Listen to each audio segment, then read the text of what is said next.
दोस्तों, दुनिया में कई पर्वत हैं और उन पर्वतों की कई खूबियाँ भी हैं, लेकिन फिर भी सभी पर्वतों के राजा कैलाश पर्वत हैं। कैलाश पर्वत जो कि हिमालय की पर्वत श्रृंखलाओं का हिस्सा है, इसका निर्माण 400 मिलियन साल पहले हुआ था। यह जितना ज़्यादा प्राचीन है उतना ही ज़्यादा रहस्यमय भी है। आज भी वैज्ञानिक इसके बारे में ज़्यादा जान नहीं पाए हैं। कैलाश जो पर्वत है वह बहुत ही प्राचीन है, उतना ज़्यादा रहस्यमय भी है। आज भी वैज्ञानिक इसके बारे में ज़्यादा जान नहीं पाए हैं। कैलाश पर्वत एक मुख्य धार्मिक स्थल है। इस पर्वत को शिव कैलाश भी कहा जाता है। हिंदू धर्म में कैलाश पर्वत को महादेव का घर माना जाता है। कहते हैं कि भगवान शिव और माता पार्वती यहीं पर विराजित हैं। दोस्तों, हिंदू धर्म, बौद्ध धर्म, जैन धर्म, यह सभी कैलाश पर्वत को आध्यात्मिक और पूजनीय पर्वत मानते हैं और वैज्ञानिक ऐसा मानते हैं कि यह बहुत ही ज़्यादा रेडियो एक्टिव है। वैज्ञानिक की जितनी मेहनत इसके रहस्यों में से पर्दा उठाने के लिए करते हैं, उतने ही और ज़्यादा रहस्य उनके सामने आने लगते हैं। इस पर्वत के बारे में हिंदू धर्म के पवित्र धार्मिक ग्रंथों में जानकारी दी गई है। दोस्तों, ना ही यह पर्वत सबसे ऊंचा है और ना ही यह पर्वत सबसे चौड़ा है, फिर भी आज तक दुनिया का कोई भी इंसान इस पर्वत पर चढ़ नहीं पाया है। यह पर्वत भगवान शिव का सबसे बड़ा जिंदा सबूत है। कोई कहता है कि यह पर्वत एक पिरामिड है, कोई कहता है कि एक मानव निर्मित पर्वत है।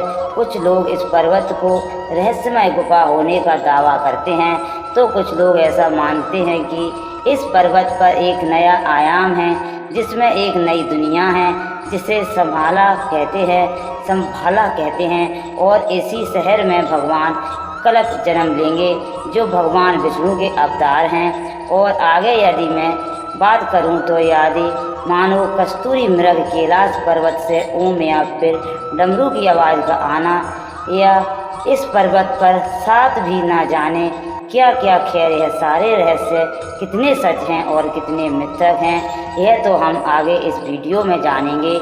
लेकिन उससे पहले मैं आपसे एक छोटा सा निवेदन करना चाहती हूँ। इस चैनल को सब्सक्राइब अवश्य करिए और नीचे कमेंट बॉक्स में एक बार सच्चे दिल से हर हर महादेव अवश्य लिखिए।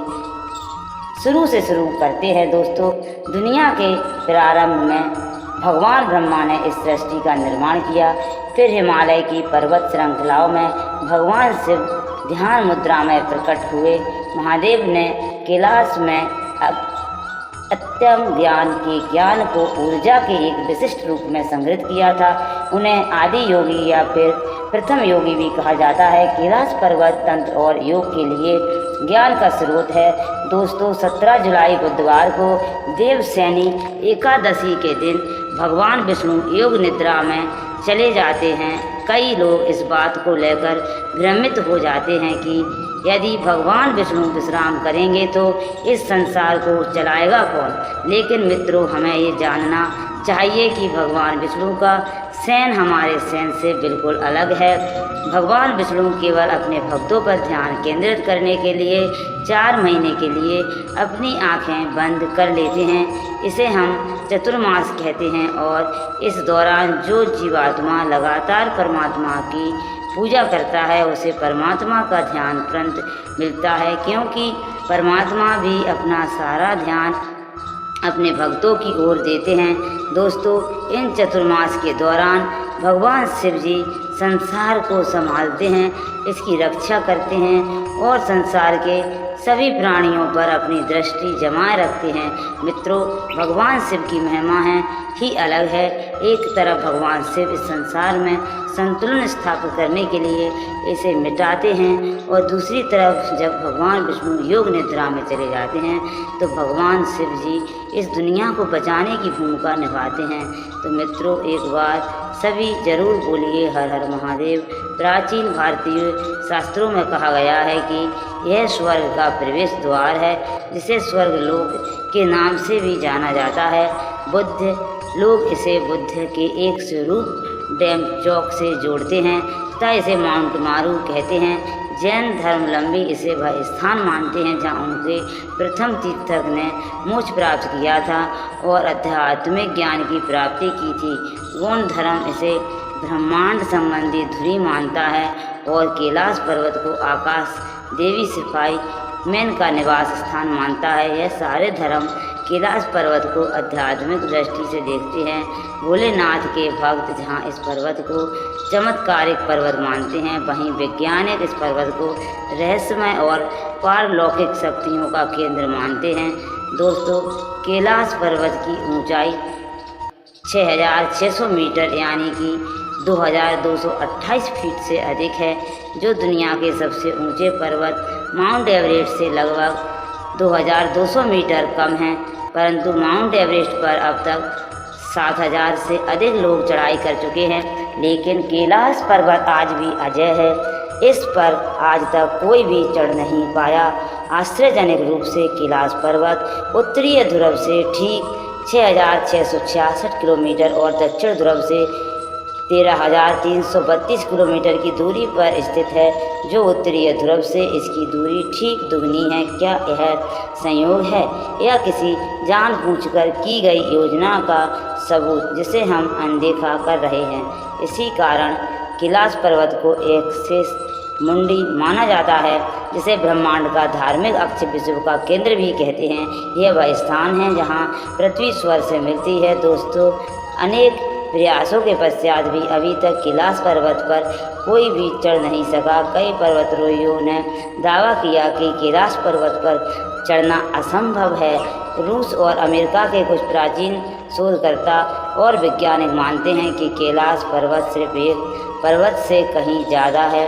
1999 में यहाँ पर एक रूसी डॉक्टर आए। यहाँ पर अर्नेस्ट मुल्दासेव ने एक सिद्धांत पेश किया कि यह पर्वत खोखला हो सकता है। उन्होंने यह भी सुझाव दिया कि कैलाश पर्वत मिस्र के प्राचीन पिरामिड से जुड़ा सबसे बड़ा मानव निर्मित पिरामिड हो सकता है।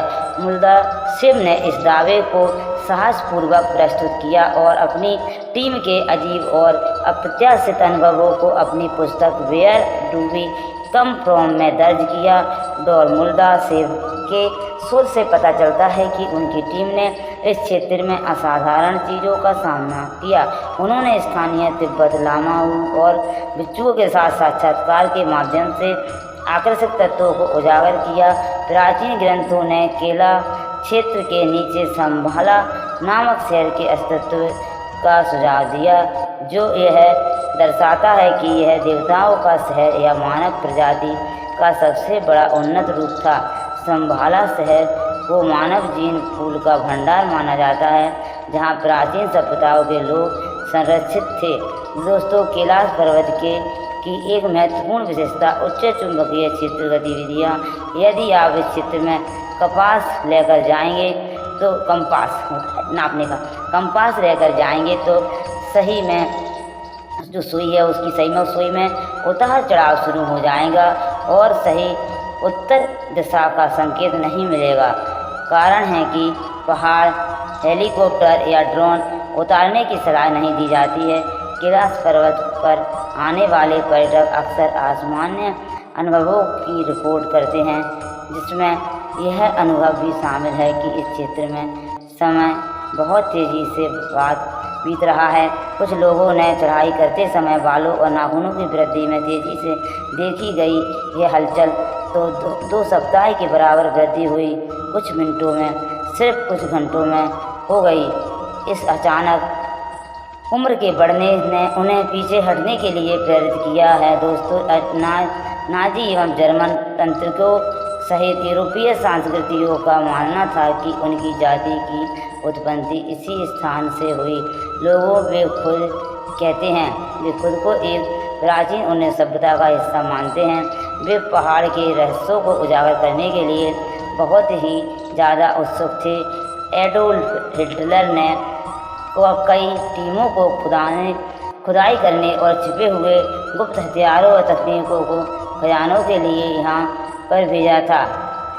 जर्मन लोग मंत्र के पवित्र ध्वनियों का कंपन के पीछे की शक्तियों को समझने में होशियार थे। उन्हें पुराने ऋषि हैं, पुराने प्राचीन ऋषि द्वारा कई बार गाया जाता था।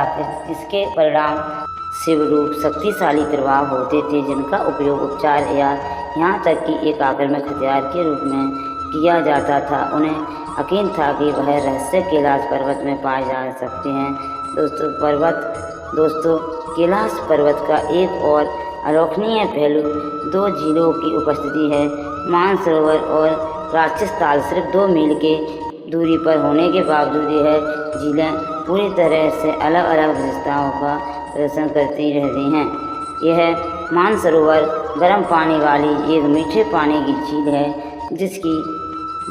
है, जबकि राक्षस ताल ठंडे पानी वाली एक खारे पानी की झील है। और इस ताल से जुड़ी एक पौराणिक कथा प्रचलित है कि यहाँ पर रावण ने भगवान शिव की आराधना की थी। रावण राक्षस कुल के थे, इसी कारण इस ताल का नाम राक्षस ताल पड़ा है।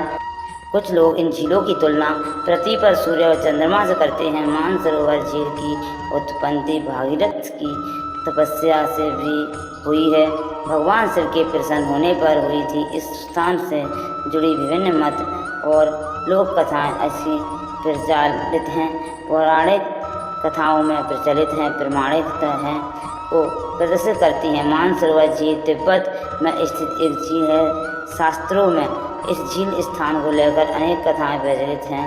कुछ लोग कहते हैं, कुछ लोगों के अनुसार ब्रह्मा जी ने अपने कमंडल के जल से इस सरोवर की स्थापना की थी, तथा कुछ बात के अनुसार देवी सती का हाथ इसी स्थान पर गिरा था,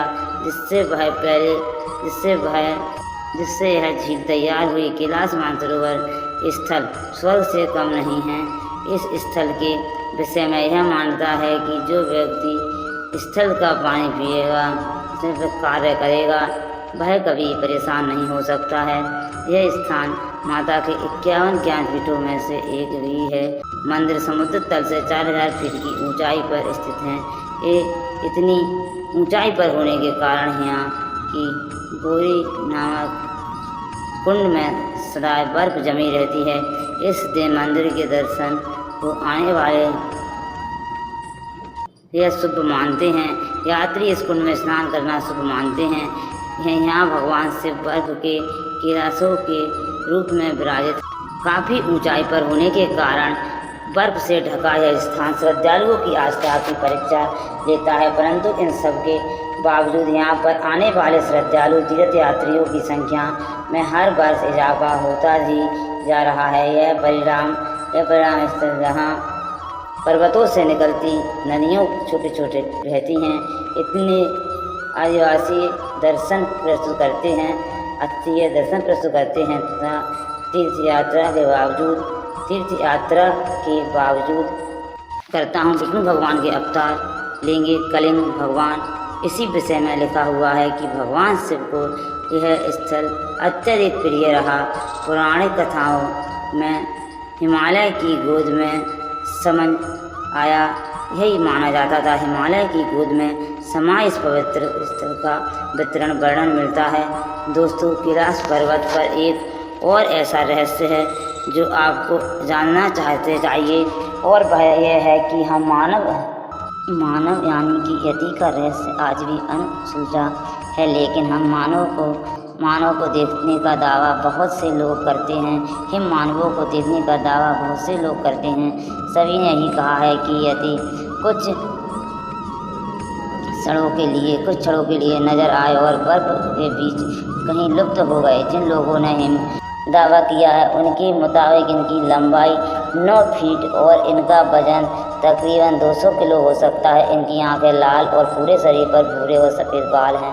वे इंसानों की तरह 2 पैरों पर चलते हैं। इसके अस्तित्व को लेकर विश्व भर में वैज्ञानिक आज भी शोध में लगे हुए हैं। दोस्तों, कैलाश वास्तव में व्यापक ज्ञान के भंडार के रूप में कार्य करता है, जो लोग भगवान शिव से लेकर आरंभिक तीर्थंकरों तक के ज्ञान को सुरक्षित रखता है तथा इसे चाहने वालों के लिए पर्वत की गहराई में छिपा कर रखता है।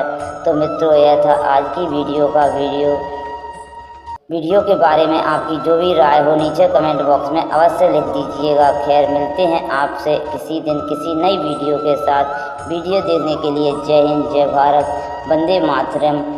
वीडियो देखने के लिए थैंक यू। चैनल को सब्सक्राइब करें, लाइक करें। फिर मिलेंगे नेक्स्ट वीडियो में।